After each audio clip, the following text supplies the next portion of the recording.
Hey everybody, thanks for jumping on to our weekly Hapara webinar series. It's the first one that we've done here in a little bit, so welcome back from summer everybody. Hope that you had a great and relaxing time. One of the things that's been bugging us since the last time we all got together for one of these is we held a fantastic student webinar discussion about 7 weeks ago. And for those that were in attendance, it was great. We had a student from Alberta and a student from Ohio and one from California and then one from New Zealand. And it was interesting because we were all struck by the fact that the number one thing that they said that they missed the most during the COVID lockdown was that personal connection with their teachers. And they said that was the part that they missed the most. It wasn't the learning, it wasn't necessarily the student interaction. They just thought that they didn't really get to connect with their teachers anymore. And you know, their teacher didn't pull them aside when they were having a bad day and try and find out what was going on. So we were searching around our community, and Tracey is a 6th grade teacher from Ontario who's been using Hapara for a few years now. Thank you, by the way, Tracey, for joining us. You're welcome. And Tracey actually has had fantastic success during COVID connecting with her students via Workspace. So we wanted to bring her on because, you know, we're an international company, you know, and in Canada, you guys are actually heading back to the classroom because, as we were talking about earlier, you're doing a pretty good job of managing the virus.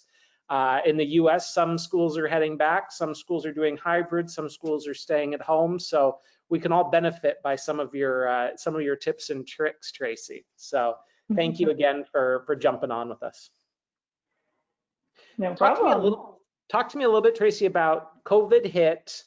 You know, you were using Workspace a little bit, but what was your experience? How did your district handle it at first, and kind of what was the situation that you were faced with? Well, we were leaving. We were told on our last day before our March break, our spring break, that we would not be returning for just 2 weeks after. So we were going to have a 3-week March break, and then we would be back in person. And then that date we never went back in person. So I have all these really weird photos of my students on the last day of school, like touching each other and hugging each other and playing spoons. And we just had a really kind of a big class party, having no idea how everything was going to change. So it's hard to look at those pictures now because something inside of you is like, no, you're not supposed to be that close to each other. Yeah, exactly. So, but we had been using Workspace a lot prior to the closure. I pretty much would base almost all my lessons in Workspace. It was easy for me as a teacher. I like how you can just keep everything organized for yourself in there, and the students always knew where to find the stuff. The parents knew where to find all the resources. So I had been using Workspace with the kids in September, so they were good to go. So awesome. Now, I think that for everybody, and you know, and we deal with it even being a remote company, when you're not there and the person's not there, it's easy to forget about the person or that check-in or that connection, because so much of that is energy. So how did you make sure that you kept that personal connection with your students? Well, we kind of set everything up through our Workspace. So we turned our Workspace into our classroom. So I used all the fun headers with my Bitmoji and lots of fun fonts.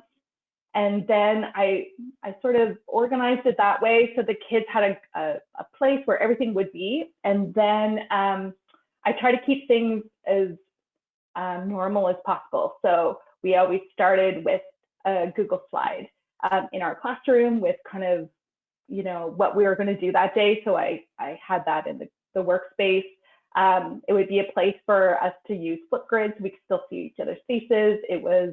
We were still doing Google Meet so we could still see each other. And I just tried to make it feel and look the same as our classroom. But yeah, I don't even know. Like it was always changing, like, because I had never done anything like this before. So I was looking back in preparation for today, just trying to remember what March was like. And so I was looking at the first workspace I did for remote learning, and then I could see how it kind of changed and evolved until June. Absolutely. So for everyone who's watching and listening, I've got some questions that I'm going to ask Tracey, but please feel free to send in questions if you've got them, and we'll try to get to them. There's a question bar in the right side of the webinar, so send those through. But Tracey, I understand you've got a couple of slides with some of the workspaces, right, that you kind of put together? Yeah. Here, I'll just see. Awesome. Oh, wow, they are beautiful. Okay, and you can see that. Okay, great. So this was our classroom. This was one of our last workspaces. And so this one was called Home Stretch. So every month I did a new workspace. That's how I worked it out. I just thought, because there was just so much in them, I didn't want the kids scrolling and scrolling and scrolling.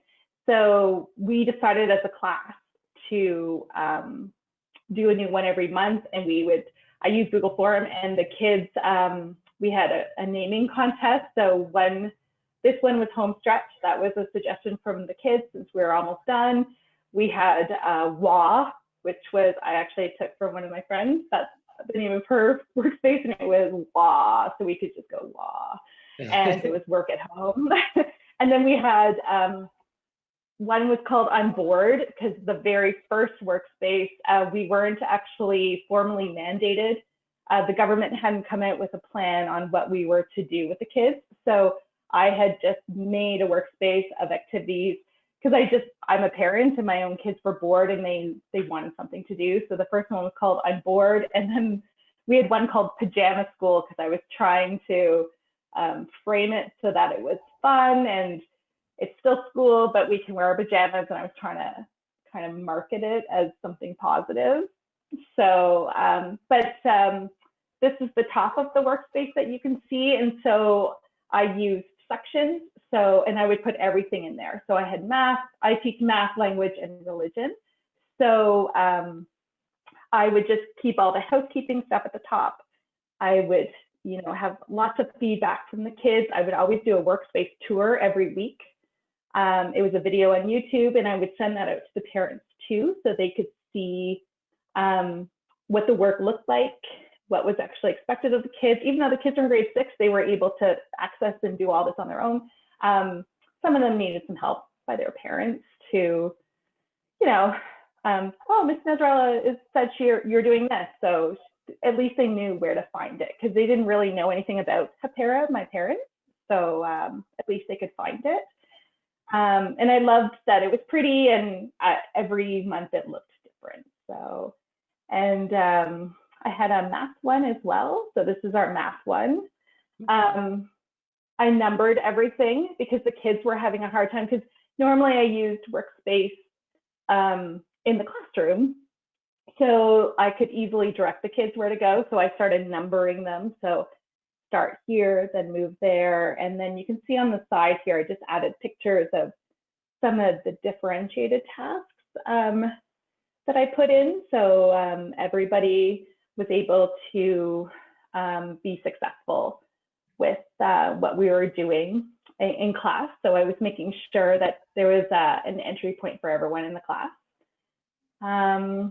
Some other things I did was I always started the week with a Google check-in with the kids, asking them, was the work too hard, too easy? What was their first favorite activity, their second? And I would use that data to make other activities. So if I saw something they really liked, then I would, keep doing those types of activities for the kids. And then I was asking them, what do you want to do? So they were giving me lots of feedback, and I found that the kids really liked that, and I got so much information from the kids.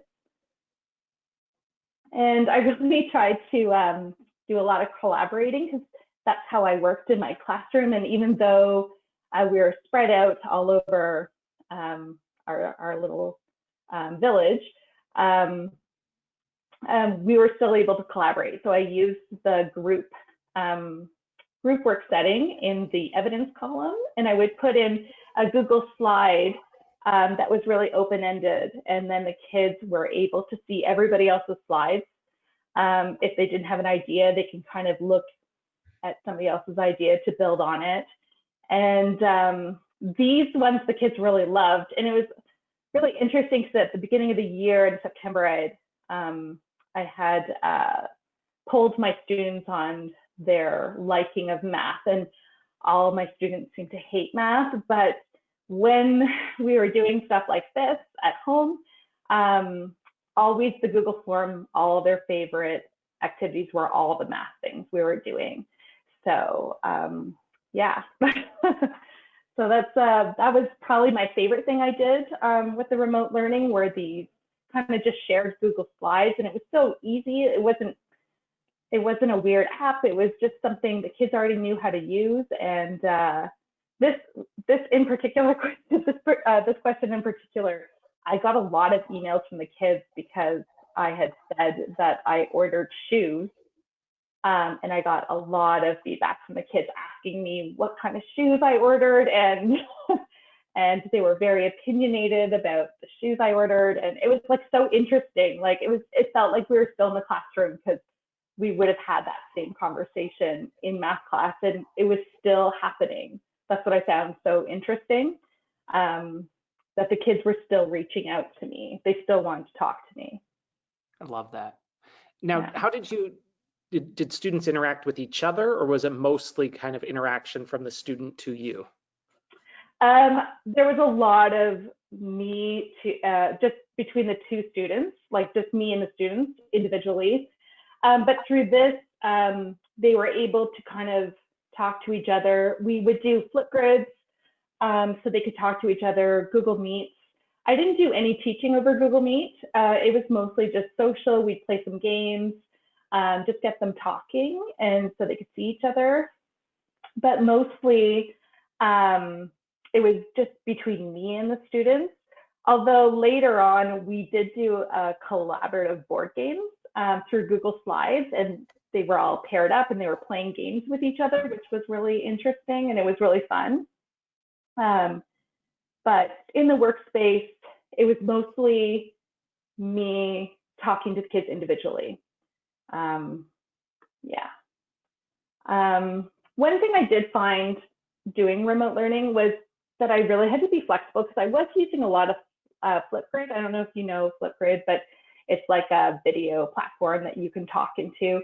And the kids really liked it at first. And then I think as everybody's hair got really bad by the end of April, because nobody could go to the hairdresser, all of a sudden I noticed that all of my students started putting emojis over their faces, and they blocked their faces, and I wasn't getting a lot of kids using Flipgrid, so I just canned it. I stopped using it because it was like they weren't using it, they weren't getting anything out of it, so I just moved on from it, even though I loved it. But I just try to stay flexible with the kids.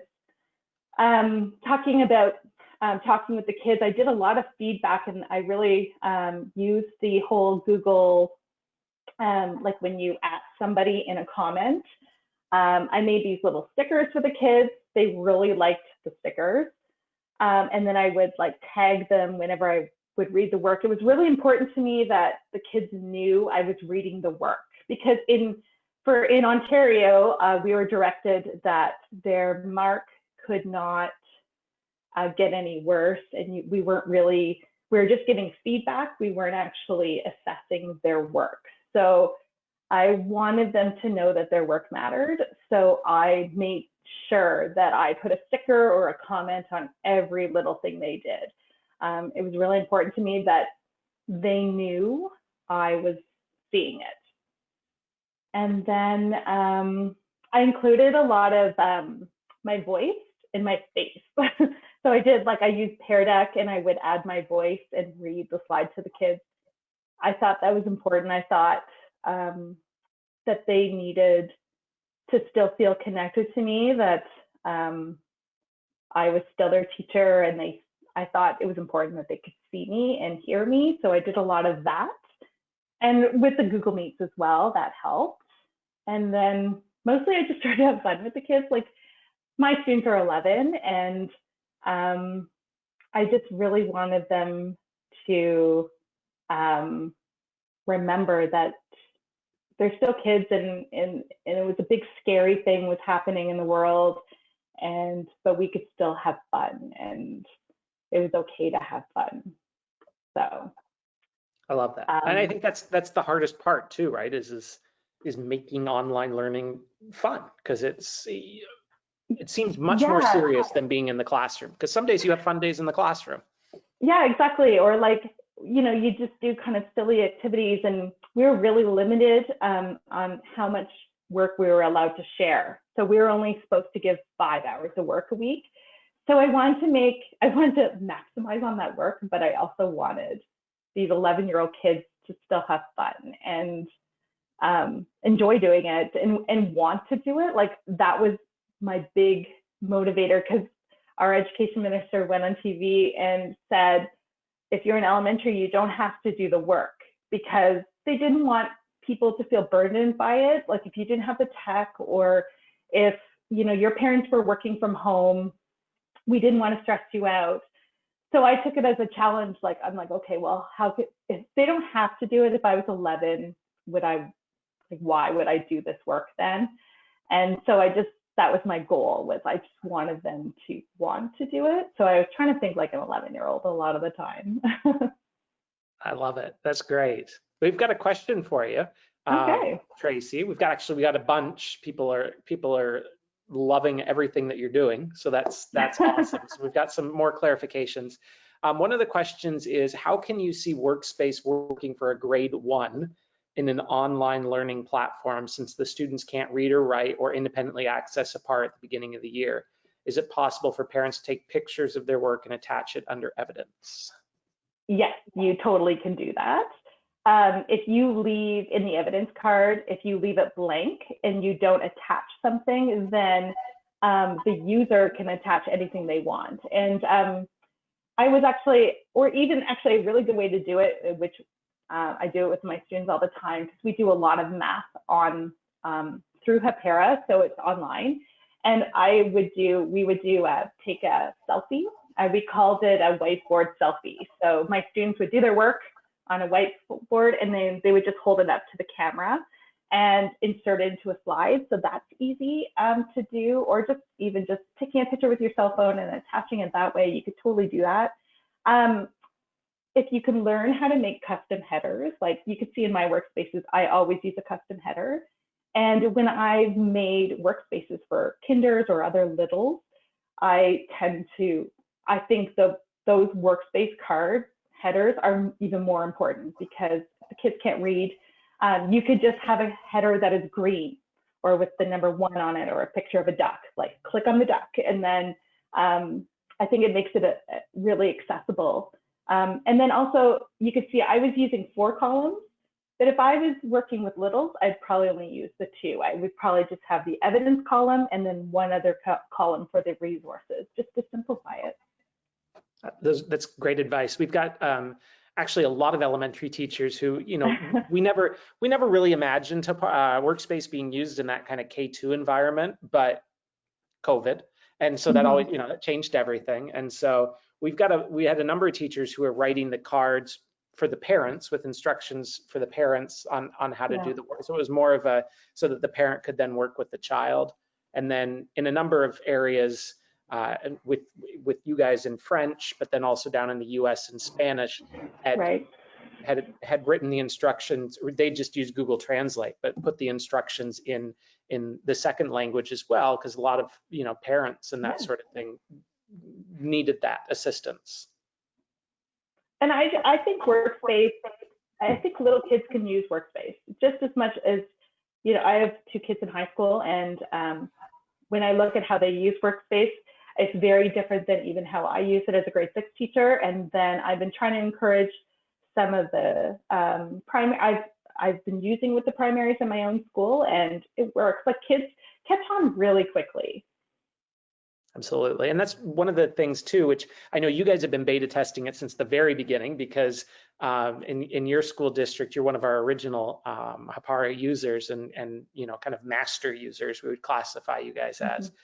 So you've been using Student Dashboard now for quite a while, but hopefully that too with some of the younger kids will make it, you know, put it all in one place for them so that there's just a single site that they have to go to. And there's just so many resources too, like on the Hapara YouTube page. My own district, the OCSB, has made a whole bunch of how-to videos aimed at parents as well as students and teachers on how to use different things. So there's so much information out there, and you just have to just kind of take the time to look for it.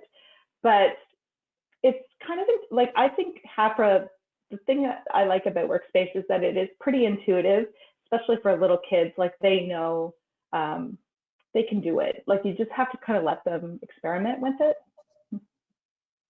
And OCSB was one of has been a big proponent of our Caring is Sharing program, where you know, OCSB has been sharing out. If you actually go into Workspace Discover and search OCSB, you'll see all sorts of different content in there that you guys have shared out.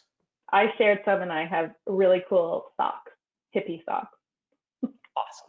Yeah. I'm actually even wearing them right now. our hippie the sheepy core, and those socks, those are a hot item. So yes, those go out to the special few. We had one person ask, I love those stickers. How did you make them? Actually, it's a thing from Alice Keeler. Actually, she has a script that you can add to, it's just on Google Slides, and they're really easy. So I love my Bitmoji, and sort of like, I teach 11-year-olds and they just love Bitmojis. And then I was experimenting by adding like funny pictures of my dog and just whatever. You just gotta have fun with it. So I would make those, and I just keep them in my Google Keep, and then I would just drag them and just slap them on the kids' work, and it was super fast. So you just make a whole bunch of them, and they're fun to make. I'm an adult, and I love them, and I also love GIFs and that sort of thing. So, you know. And my friend and I, we were working together during remote learning, and we were kind of planning together, and we found the Google Slides sticker books, and then we started thinking about our own sticker books from the 80s when we were kids. And so we actually the last month, we actually gave our kids like Google Slides sticker books, and my students love them. Like, so they would just copy and paste any sticker I gave them and put it in a sticker book. They loved it, and they personalized it, and then they started making their own stickers because I gave them a sticker maker, and it was really cool. It was really fun. That's a great idea. We had another teacher ask, and it's interesting because you were talking about working with another teacher, so it's a good segue to this question. Did you have a teacher partner and share Hapara cards between the two of you? I just realized last year that you could do that. And I had a teaching partner. We were both teaching grade 4, and we were side by side in our classrooms, but we decided to do this whole math project together. And so I created the workspace. I invited the teacher in as a co-teacher, and then she brought her students in, and then we were able to mix them all up. And we were making these geometry cities. Like, anyways, it was like this big math city they were making. And one day, somebody needed to use my classroom, so I went out to a portable. But we were still supposed to collaborate that day, and we didn't want kids running from the portable into the school. So we did it all through Hapara Workspace, and it was really cool. Like, each group had like a little communication doc, and so they each had just a Google Doc, and they were all typing and talking to each other, and they were collaborating without even using Google Meet or Hangouts or anything. They were just using a Google Doc, and the kids loved it, and it was really cool to do that. We have this program here in Ontario called the Entrepreneurial Adventure, and so you start a business in your class. And so my grade 4s last year and the year before, we had a business with a grade 2 class at our school. So we had a shared workspace for that as well, where we would share all our business stuff, like when we were making logos, and we were able to have the kids work together, but not actually cram like 60 kids into a classroom, which is very loud. Well, we may never be allowed to do again, you know, who knows? Yeah, exactly. We were just practicing.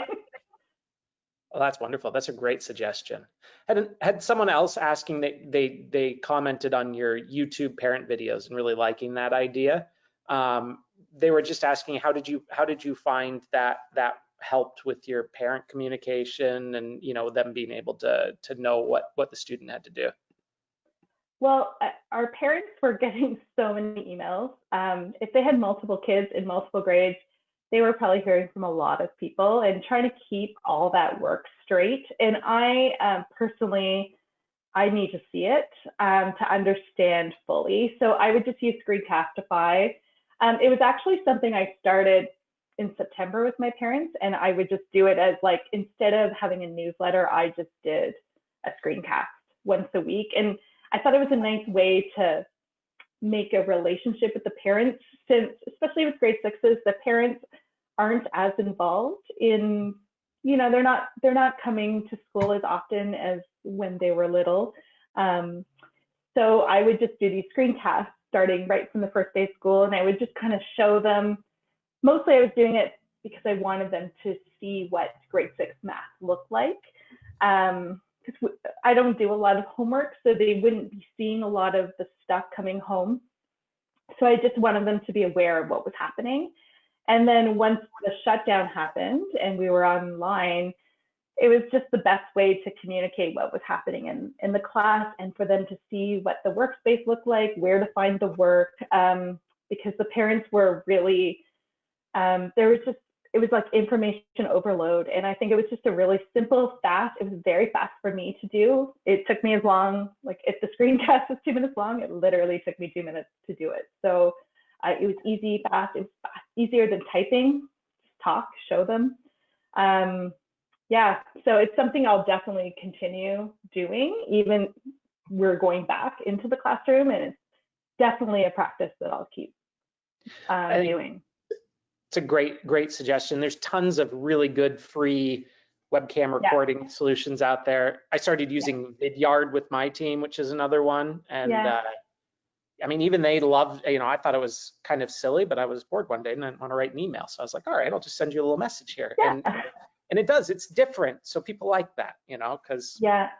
And the Google form was another thing that I'm totally going to keep. Like, it's something I only did in remote learning. With every week, I just kind of asked them, what was your favorite thing? And I was really surprised by some of their answers, and some of the kids who maybe wouldn't have expressed an opinion to me personally feel a little more freer to do it on a forum, I guess. You can make it anonymous too. So actually all of my Google Forms were anonymous. So that's something I'm definitely going to be doing again come September. I love that. That's a great idea. And, you know, sometimes kids forget that you can see who's on the other end of the comment, but no, it's a great way to keep kind of the pulse of your classroom in terms of what's working, what's not working. Because like we'd be sitting in Google Meets and I'd be looking at the kids, and there'd be a couple kids who are really comfortable talking online, and they would kind of take over the meet. And then it was just so hard to get everybody's voice included when we were doing those types of remote kind of communication. So it's like those quiet kids were able to say, hey, you know, I like this, or I didn't like this. And yeah, it was just more balanced. Oh, and we have those quiet kids in the classroom too, because, you know, I was one of the ones who dominated all of the conversation in the classroom, but there, you know, there were quiet kids too. So. Exactly. Another question coming through, which was more specific around, it looked like, so you were talking about how you used Flipgrid and a few different resources, and you actually linked them within Workspace cards. So did you kind of use Workspace as the landing page then and just link out anytime you wanted a student to go somewhere else? Yeah, I used a lot of Pear Deck. I used a lot of Flipgrid. And it was always, everything was always in Workspace. I just found it easier that way. It was like the one-stop shop. This is our classroom. and the kids could literally get anywhere from that one spot. And then actually, my favorite part is I make a blank group and I call it like teacher group or whatever. And I put all my assessment rubrics and anything that I personally need, but the kids don't need to see. I hide it all within the workspace as well. So I don't have to go looking through my Google Drive, and it's all just right there. Well, that's a great suggestion. So you actually keep all of your own notes and everything that you need basically all together in that space as well. Yeah, and then I just assign, if I have a rubric that I'm using, I usually assess my student work with a Google form. So I just keep that in, and then I just assign it to the blank groups. The kids have no access to it, but I can see it. Oh, that's a really good suggestion for teachers out there. What did you find? Because now you started using us at Workspace about 3 years ago, I think you said. Yeah. And you are now a wizard with it because you have beautiful workspaces and have figured out your headers and all sorts of different tips and tricks. Which if you want to be able to do a header, by the way, like Tracey does, there are support articles on Hāpara that should teach you how to do that. Or you can go and find one of Tracey's workspaces and copy it. But what was, what in terms of, for those people watching that maybe haven't jumped into it yet or kind of are afraid or feel like they're starting from the beginning, what kind of tips and tricks do you have or advice would you give them? The big thing is just to play around with it. Asking people to show you stuff is like a great way to find out things, but also just play around with it like yourself. And you don't really even have to publish your workspace. You can just make one and just try it out for yourself. I think the biggest jumping point for me with Workspace was getting certified. Those courses are really, really well done. It's probably some of the best PD personally I've taken. And I've been a teacher since 1997.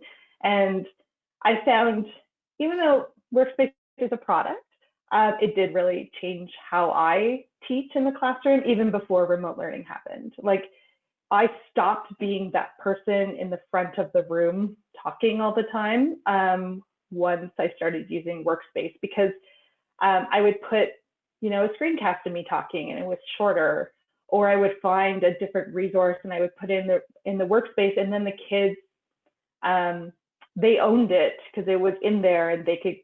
I remember the first Workspace I ever used with kids, I had put a video in about how to write a retell. And so they were watching it and then they said, "Oh, Miss Nesrallah, can I watch that video again?" And I'm like, yeah, like that's the best part of this, is that had I owned the resource, I would have played it on the smartboard, and then as soon as I stopped playing it was over. But that child who wanted to, like, had a question or missed something could watch it as many times as they wanted. And that for me was like, okay, this is something different. I think that you make a great point in terms of like the ownership of the information, is that, and that's one of the things that we strive really hard at Hapara when we develop anything is how can we build digital citizenship and how can we include the student as a part of the learning. And so I think you summarized it beautifully there, that they own the resource, and so they can get the information on their terms. Yeah, and then I have a lot of different learners in my class, and my second favorite thing, or just the best, maybe it is the best part, is the differentiation. I can push out different, even different assignments to different kids, and they have no idea that they have a different assignment. If they don't have that red duotang that's like, it's a different level or whatever, like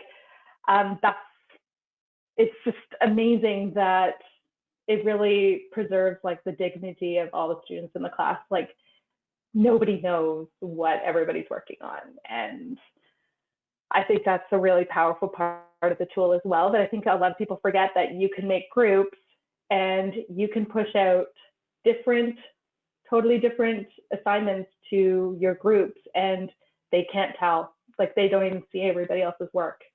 So I don't know, I just think that's really powerful. I'm still traumatized when I was in second grade. I got the ES.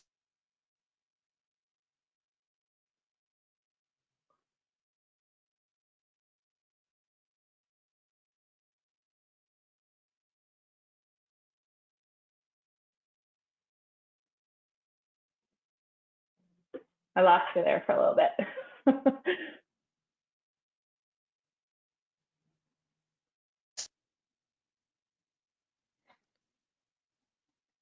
Right.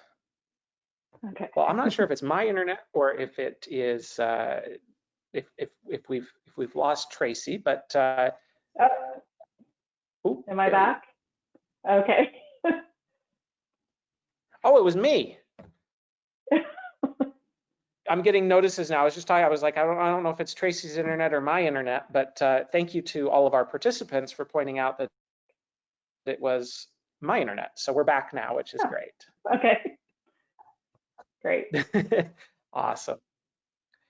Well, Tracey, I think you've given us some incredibly invaluable information on how to make learning fun and connect with students at a distance and take the obvious energy that you have in the classroom and bring it online and from a distance. And I really appreciate everything that that you've shared out with us. We did have another question that we'll wrap up before we sign off here, and it was a follow-up question for the person asking about cards and sharing cards, and the question was, can one teacher copy another teacher's card and put it on their own workspace? You can copy somebody's total workspace, and then you can kind of make it your own. I don't think you can actually physically copy the card, but you can copy the entire workspace. Yes, yeah, that was going to be my answer too. And if for some reason one of us are wrong, our support team is watching, and so they will reach out and clarify for us. But the easiest thing to do there would be to share the workspace over with the other teacher, make your own copy of it, and then edit it from there.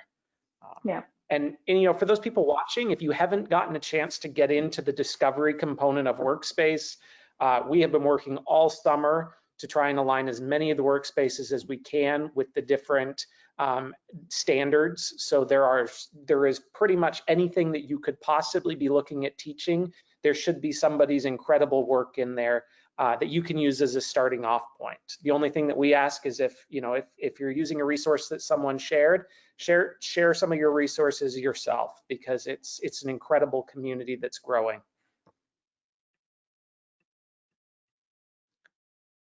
All right. Well, I think that I may have frozen again, but either way, I just want to thank everybody for tuning into the webinar. Thank you, Tracey, so much, and hope that everyone has a fantastic day and that you all stay safe.